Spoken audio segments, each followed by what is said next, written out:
Sebanyak 554 personel Polri yang terdiri dari 522 anggota Polrestabes Palembang sama Polsek jajarannya dengan dibantu 20 anggota Ditsamapta Polda Sumsel guna melakukan pengamanan perayaan Tahun Anyar Imlek 2025.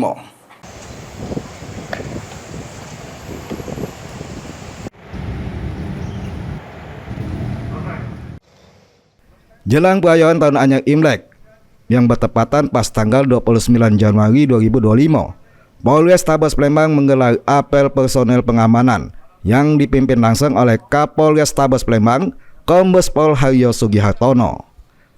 Kapolrestabes Palembang mengungkapkan untuk ngaman ke Imlek ini sebanyak 542 personel yang terdiri dari 522 anggota Polrestabes Palembang, baik dari Satreskrim, Sat Intelkam, Satlantas, Samapta, sama Polsek jajaran yang dibantu juga oleh 20 personel Ditsamapta Polda Sumsel.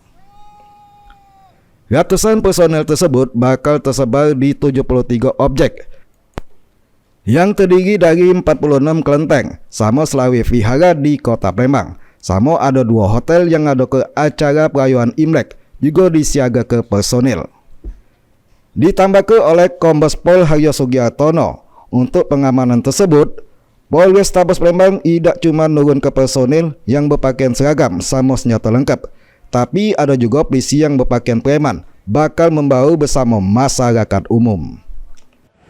Anggota kami kurang lebih kekuatan 542 personil yang tentunya terdiri daripada 522 adalah anggota organik Polrestabes dan 20 personil BKO dari Polda, dari Ditsamapta akan ikut menyemarakkan pengamanan baik malam Imlek maupun besok Imleknya.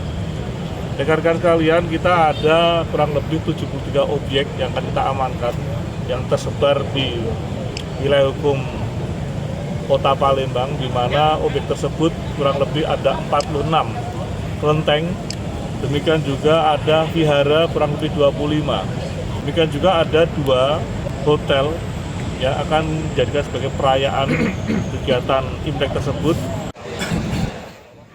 Heru Wahyudi, Pal TV.